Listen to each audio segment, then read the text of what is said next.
Shalom, giving all praises to Yahweh, Ba'ashem, Yahushai, double honors to the apostles and elders of Great Millstone, Yahweh, Ba'ashem, Yahushai, Barakathum, to the hopefully elect.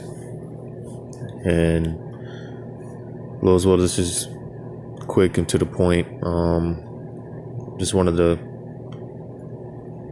pretty much do a commentary on this video here, going into this individual and her experience inside one of these internment camps that they're building.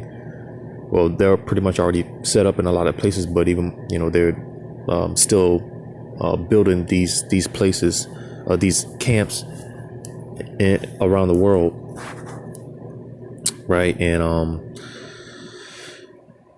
because I mentioned this in the last video, how they're not gonna just come out all out with it as far as rounding people up, throwing people into these camps and torturing them to death and to never be heard of again. That's not how it's going to start, because as it's always broken down, little by little,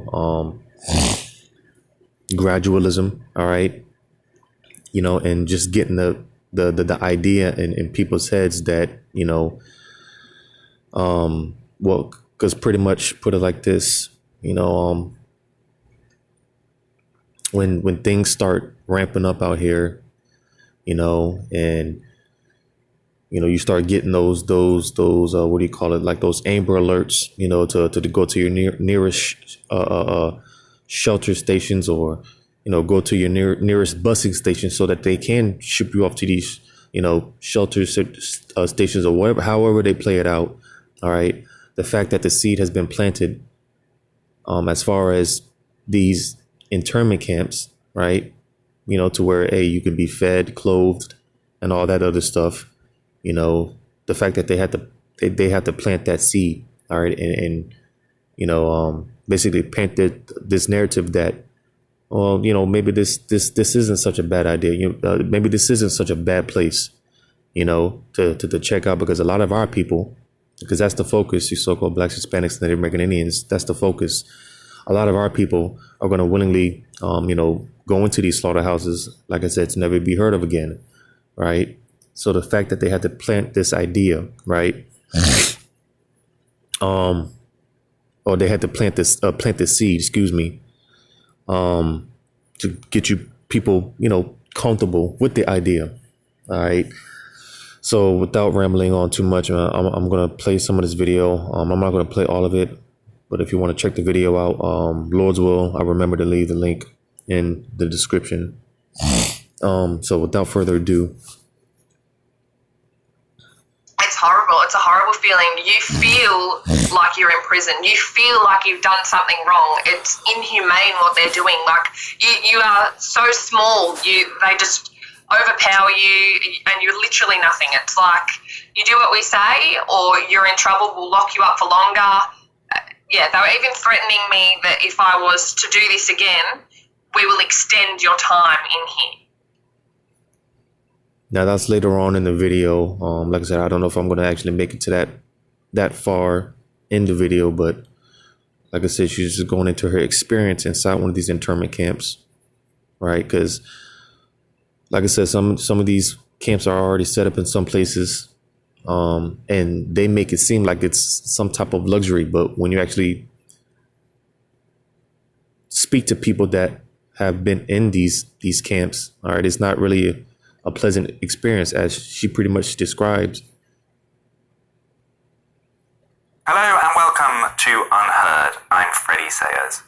Australia. Until recently, that country was most famous for its sunshine and relaxed attitude. Well, since the COVID pandemic hit, we've all got to know another side of Australia, with some of the longest and most stringent lockdowns and travel restrictions in the world. It's become a case study of what happens when a government will do anything to keep COVID numbers low.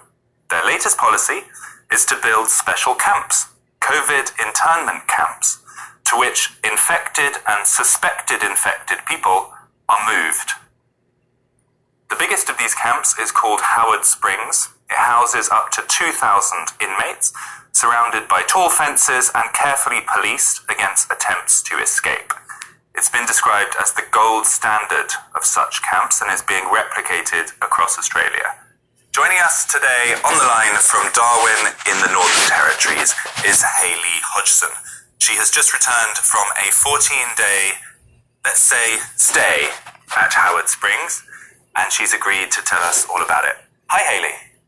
Hi, how you going?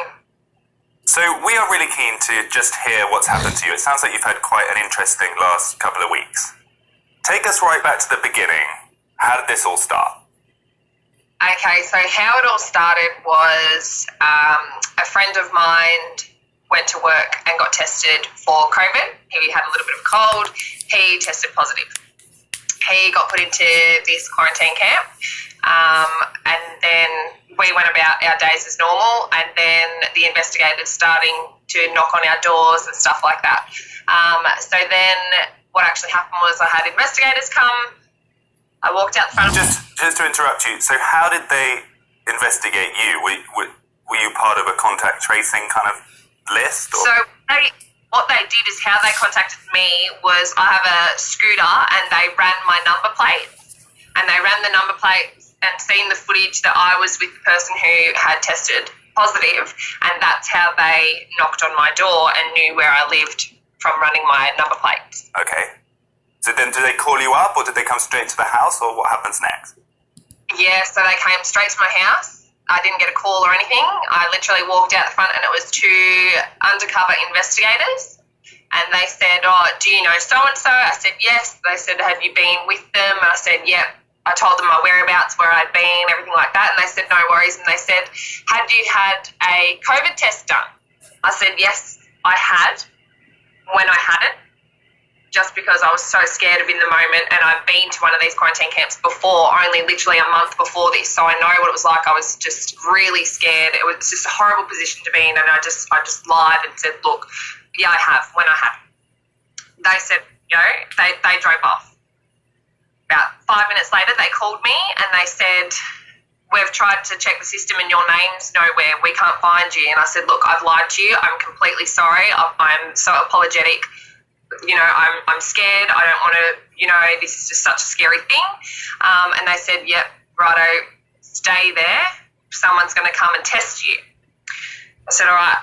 So I stayed there and I just waited for someone to come and test me. No one came to test me. The next people who rocked up at my house were two other police officers. They blocked my driveway. All the gifts you really can't wait to unwrap. They blocked my driveway. These are actually uniformed police officers, normal police officers. Yep. So then the police officers blocked my driveway. I walked out and I said, "What's going on? Are you guys testing me for COVID? What's happening?" They said, "No, you're getting taken away and you have no choice. You're going to Howard Springs. You either come with us now and we'll put you in the back of the divvy van, or you can have a choice to get a COVID cab." So, of course, I chose the COVID cab because they said, "Well, if we're to take you, we're going to hand you a $5,000 fine." So, of course, I didn't want that to happen. So I just said, "Look, I don't consent to this. I don't understand why I can't just self-isolate at home like a lot of other people are doing." And they just said, "We've just been told from higher up where to take you, and that's all that there is." So Howard Springs is the biggest COVID camp in Australia, isn't it? It's a Correct, huge yes. network of cabins that is built to house potentially infected people. Yeah, so they are literally bringing in now hundreds of people that are of close contact or that have COVID. So it doesn't even matter if you test negative on your first test, your second or your third. They need to, because you're a close contact, you have to stay in there for 14 days, no matter what. So let's get back to this situation at your house. So these two policemen, what is the choice they give you exactly? It's come with us in this van, or you get a $5,000 fine. Yeah, so it's, you come with us, we take you there, and you're given a $5,000 fine, or we will call a COVID cab, and Right. we will not fine you. So it's pretty much you have to consent, otherwise you're getting a $5,000 fine. Okay, so then some hours later, the COVID cab arrives. Yeah, it was probably the policeman stayed at my driveway until this cab came. They said, "Can you please go pack a bag?" So I went and packed a bag, and whilst I was packing my bag, I had my housemates at the front speaking to them, and they said, "Is she able to just do a test? And once that test comes back negative, is she able to, you know, leave and come back to normal life?" And these police officers said, "Yes, we're pretty sure that all you have to do is return a negative test and you'll be released." And just to show you how the fork devil don't work, or the fork tongue devil works, because later on in the video, I don't know if she's gonna say it now or later on in the video. That pretty much turned out to be a lie. You know, they said that she had to stay there for the 14 days regardless. You know. So that gave me, you know, that calmed me down, knowing, okay, well, if I return a negative test, I can just go back home. So I got in the COVID cab, and the police... I think we've got some footage that your mum took, actually, that we can play of you waving goodbye and getting into the back of a van. I've just come and she's being taken away, but look at the COVID van. Bistro pokies and functions. How professional. Long live COVID. That is a COVID taxi, but is actually a casino bus. So driving there, and then the police escorted me in, and then I never seen them police again. They left. They weren't allowed into the facility. So then new police came, and they were in charge. Obviously, I was very distressed. I was crying. I was saying, "This isn't fair." You know, it was just horrible to go through. And I stood there and I just said, "Can I please have a test now? Because I need these test results back, as I will be negative." And later on I was negative. The whole time I was there, I was negative. And I said, "Once these go negative, am I allowed to leave?" And she said, "No, you're here for the 14 days. But the first time you found out that you were there for 14 days was when you arrived? Yeah. Okay, so you get taken to a room, is it? A cabin? What's life like inside these camps? You literally get put on the back of a golf buggy with your bags, and these people are in hazmat suits and everything. They don't want to come near because they think you're infectious, and they literally drop you to your room and they leave you. They don't come and say anything. They don't check up. They don't do anything. You know, you get delivered your meals once a day and you are just left. And are you allowed to talk to people? I mean, we could have you spoken to people from inside the camp? We can, but we're only allowed to stay in our designated areas, which is nothing, maybe 2 meters. We have a deck that we're allowed to go out and maybe get a little bit of sunlight, but that is it. If you get caught off your decking without a mask on or anything, you get a $5,000 fine. And then that happened to me, so I didn't get a $5,000 fine. I got a written up warning, which is, I actually sent you guys some footage on that as well. Yeah, so tell us about what we're about to see here. So these are the officials inside the camp. So this is the TikTok video that's kind of been going viral right now. Who are disciplining you because you were apparently not being contained within your area, is that right? Yeah, correct. So I went to the bin to put something in the bin that I was not wearing a mask. Mind you, I actually have an exemption. I don't need to wear a mask. I have a medical condition. And the person that came to hand me the notice was another police officer. So what's the go? So this I'm going to give you. I love wheels. Colorful wheels. Glossy wheels. So what's the go? So this I'm going to give you a warning, yeah? It's an official warning that you have to stand above and obey the rules while you get, yes? And that's, we have to go the rules again. I don't care. So am I allowed to go to the laundry? You're allowed to go to the laundry, but you've got to wear a mask, yeah? Yeah, righto. You definitely can't go up to fencing mask, but you're allowed to go to the laundry, yeah? That's always been the case, yeah? Right, so if I was sitting just here, which is right near the fence, why are these guys in a cabin that's right near the fence? It makes no sense, does it? Yeah, but you can't leave your balcony to go to the fence to talk to somebody else. That's what's obvious, yeah? So if I was Yeah, at that that doesn't have to balcony, make sense. So there has to be lines everywhere drawn, yeah? And one of the lines is you cannot leave your balcony if you cannot go to someone else. Where it makes no sense or doesn't seem right to you, that is the line, and that's what the law is, yeah? And that's how it goes, yeah? the law. Or the show direction. There's a law that says Show that. direction, yep, there's a show direction, yeah? And how the behaviour must be done, especially in this area, because it's much more highly infectious and likely to have infected people, yeah? Highly infectious when all of us people are negative. So far, the risk is still very high, yeah? While you're here, can we just do that? Otherwise, the next time it's a $5,000 fine, and we don't want to do that. It's a $5,000 fine if what? If you breach again. If I walk out onto that path. Without your mask on, for no reason other than If I cross that yellow line saying that you've broken the rule. that I've broken the rule, I will be issued with a $5,000 fine. That's correct. Right. We could even do that now, but we're giving the warning first. Have a chat with you because it's a big fine. Rather just do the right thing, yeah? Like I said, I'm not here to fight with you. Yeah. I don't want to fight with you.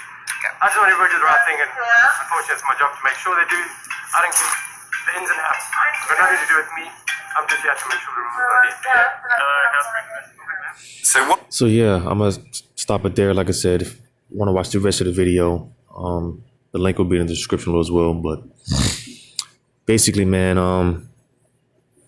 because as I said before, as far as these internment camps, they paint this picture that is some type of luxury living, and people love it when in reality people they hate it. But hey, man, because it's almost like a prison type setting, man. Having meals delivered to you, can't leave certain confinement, and things like that. But hey, like I said, they got to plant that seed to get the idea, this idea of this sort of safe haven for people, right? But eventually, as they crack down, and then the draconian measures are as they step up on the draconian measures and their mandates and restrictions and things of that nature, right? Hey, man, it's eventually going to lead to, the stuff that you see in the movies, man, where, like I said, people are hauled off to these places to never be heard of again. And even for some of the elect, all right, some of the members of the elect, man, they're going to be, tried, all right, and that's why I'm going to just get this here. I was just looking up a few words through the Spirit. First, I'm going to start it in Revelation 2. I'm going to start at verse 10. It says, "Fear none of those things which thou shalt suffer. Behold, the devil shall cast some of you into prison, that ye may be tried, and ye shall have tribulation 10 days, which is just a certain amount of time. It says, be thou faithful unto death." Right? And real quick, because it says, be thou faithful unto death. Now, you got to ask yourself, why is in this verse, the same verse, right, is talking about being thrown into prison, and equating it to being faithful unto death, and in the same verse as being cast into prison? Because hey, like I said, when this is really in full effect, all right, and the devil comes down with that great wrath, right? Hey, man, because like I said, there's going to be a lot of things going on, man, and hey, matter of fact, I'm gonna go to Revelation 3:10 real quick. It says, "Because thou hast kept the word of my patience, I also will keep thee from the hour of temptation, which shall come upon all the world to try them that dwell upon the earth." Because you see, this is going to be a time of the trying of our faith. Every man, woman, and child is going to be put, is going to be tested, all right? And the difference between the hopefully elect and everyone else, right? Being that, hey, the hopefully elect, this is just a test of their faith, a testament to their faith, but to everyone else, hey, a lot of these people, man, they're going to get hauled off to these camps, and hey, as the scriptures say, man, these people, they're going to die by death through pain, man. They're going to die very grievous, horrible, horrendous deaths, all right? But to the hopeful elect, it's just going to be to a testament of our faith, all right? You know, matter of fact, in this verse, because like I said, I was just through the Spirit looking up different words, definitions, and things of that nature. There was something that I had looked up.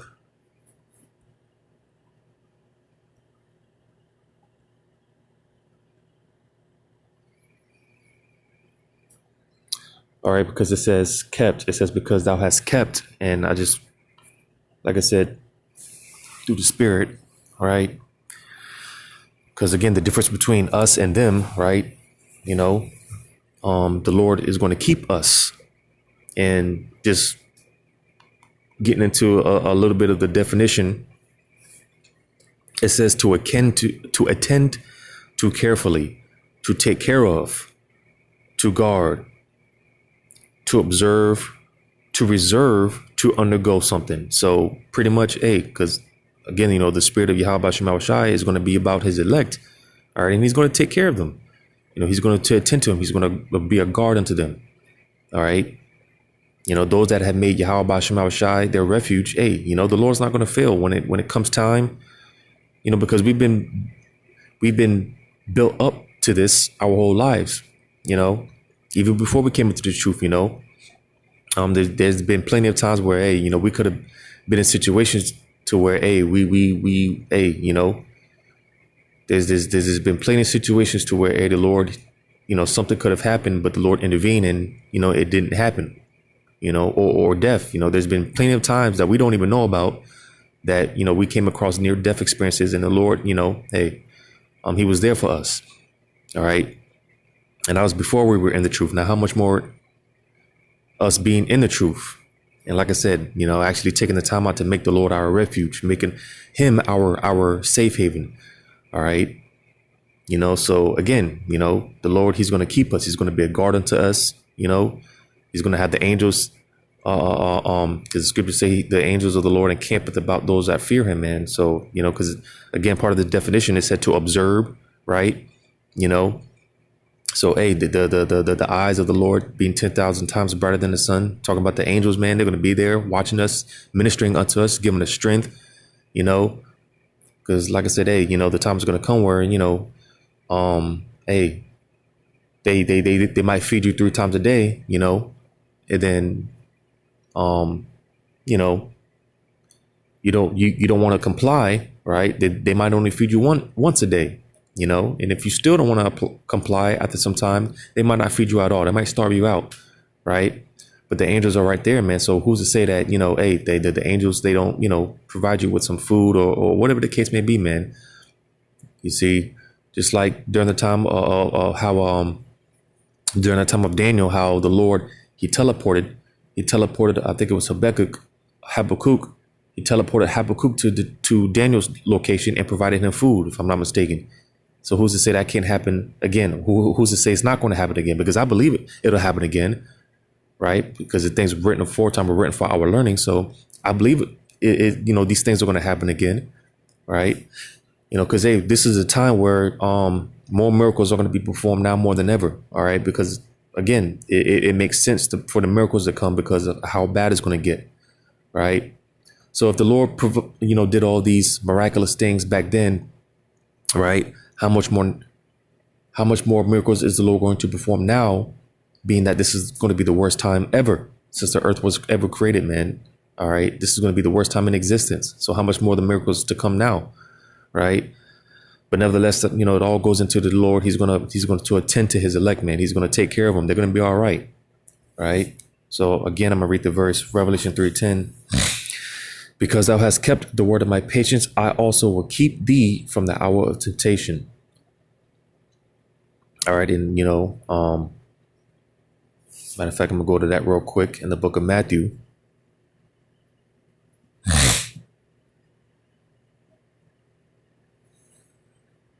Matthew chapter 6. I'll just start at the top, verse 9. Not the top, but I'll just start at the beginning of the Our Father's prayer, Matthew 6:9. It says, after this manner, therefore pray ye, our Father which art in heaven, hallowed be thy name. Thy kingdom come, thy will be done on earth as it is in heaven. Give us this day our daily bread, and forgive us our debts as we forgive our debtors. Verse 13 is the point. It says, and lead us not into temptation, but deliver us from evil. All right. So, hey, because, hey, this is the time now to be built up in the foundation of Yahweh Bashim Shai, Yahweh Shai being the chief cornerstone, having that firm foundation, man. All right. So that we don't get led into temptation. We praying to Yahweh Bashim Shai that he doesn't give us that spirit, to buck up, man, to fold, when that hour of temptation comes. Because like I said, as it read, man, this is going to be a temptation that's going to befall every man, woman, and child, man. This is going to, a worldwide, so we're all going to be tempted. Our test is going to be, our faith is going to be tested to the max. All right. And we're just praying that Yahweh Bashim Shai, we're one of those that, the Lord, he has a spirit to comfort us, to be with us, So again, it says, and lead us not into temptation, but deliver us from evil. All right. And you gotta understand, man, because, if we get thrown into one of these camps, man, just know it's the Lord ultimately that's in control of all things. All right. So, and he's not going to allow these devils to do anything that's not in his will. All right. Talking about the Lord, man. He's not going to allow the devil to do anything that's not in the Lord's will. All right. So you just got to know and understand that, man, and believe in that. All right, that whatever you're going through, hey, that's, that's your lot, and just pray to Yahweh Shema Shai that, he gives you the strength to deal with it, because, hey, you could be, a brother could be getting, they might have you strapped down to a chair, and about to torture you or whatnot. But, hey, this Yahweh Shema Shai might give you the spirit to not even feel the pain, Because, it's at that last second, it's at that last second, to where they're about to, hack away or whatever. Right. And people, hey, that's when they'll fold. Right. But, hey, you hold on to your faith in Yahweh Shema Shai, as it reads here in Revelation 3:10, man. All right. Holding on to your faith in Yahweh Shema Shai, then, at that last second, hey, the Lord, like I said, he'll put the spirit on you to where you don't even feel pain. All right. And if you have to die, if you have to be martyred, then, hey, I'm going to read the verse again, Revelation 3:10. Because thou hast kept the word of my patience, I also will keep thee from the hour of temptation, which shall come upon all the world to try them that dwell upon the earth. Salakia. The verse was in Revelation 2:10. I'm going to read it real quick. It says, fear none of those things which thou shalt suffer. So, like I said, an example that I just used, man, you about to be tortured, right? Because, hey, when the mad scientists and them, all white aprons or whatever they wear, right? Coming up to you, getting ready to torture you to death, right? A lot of people, they will fold at that sight. But you see, to the elect, it's not going to make a difference. It's not going to mean anything. All right.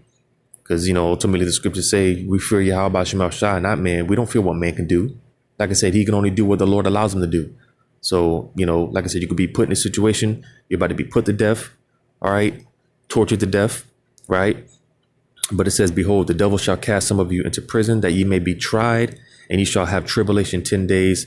Be thou faithful unto death. So again, you see how being faithful unto death in the same verse is it talks about being locked up in prison, being locked up, because, hey, there's going to be a lot of death in them camps, man.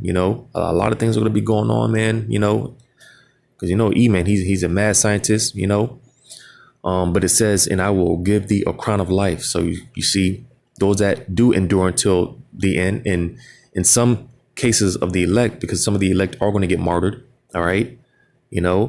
For their specific end, hey, you hold on, then you're straight, man. You're good. You got a crown waiting for you, man. All right. You did it. All right. Because like I said, hey, this is just us, the hopeful elect versus them.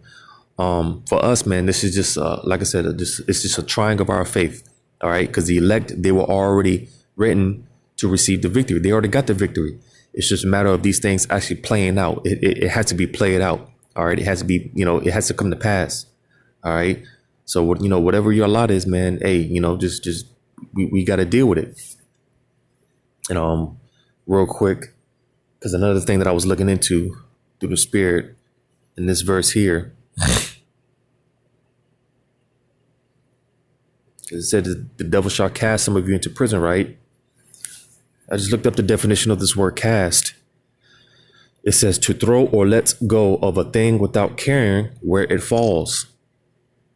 And, that almost seems like a similar, it seems kind of almost what this chick, what she went through. She said that they just put her in a room and, they didn't really, check up on her or anything. They gave her food for the day and, they didn't really check up on her. Well, how much more when, them camps is activated. All right. And, they're just hauling people off to, like I said, never be heard of again. No care. All right. You see the clip, the part of the clip where, she was basically being threatened with fines, right? Because there was another word I was looking into, going into, it might have been in Revelation 3 and 10 actually, but going into how, let me real quick.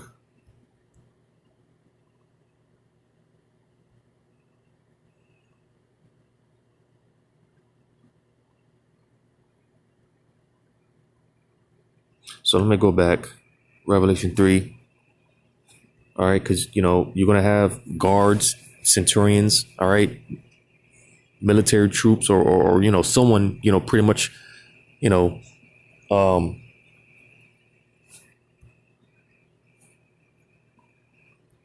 going to have some form of military troops, making sure you don't escape, right? And the thing is, with that, because, hey man, because you kind of seen it in the clip that she, the video that she recorded. Like I said, I think the video went kind of went viral. But they didn't give two shits in the world. They were just there on orders, for a paycheck or whatever. They didn't give a shit. All right. But like the point I'm trying to make is when it's really said and done. All right. Like I said, when them camps is activated, all right, and the martial law troops hauling you off to them camps or whatnot, they're really not going to give a shit.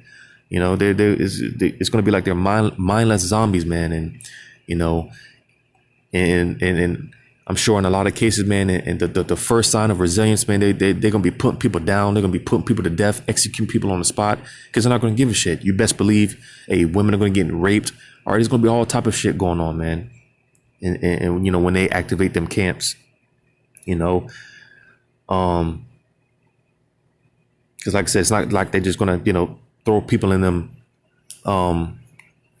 camps and no one's gonna be there. No, you're gonna have people making rounds and stuff like that, patrolling the perimeter fences and all type of stuff, making sure people don't escape. All right, because I believe I don't know if it's this same facility, but there was a facility where you had a few people actually escape, man, and it was some type of manhunt that took place to find the individuals that escaped, because they're gonna have, like I said, they're gonna have guards there, making sure people are in order, and stuff like that is gonna be going on. Like I said, it's gonna be like a prison type setting, right? But I'm gonna read Revelation 2 and 10 one more time. It says, "Fear none of those things which thou shalt suffer." All right. So, because people are gonna be suffering. All right. "Behold, the devil shall cast some of you into prison, that ye may be tried, and ye shall have tribulation 10 days. Be thou faithful unto death, and I will give thee a crown of life." So, because I was looking up the definition of what it says for cast, going back to it.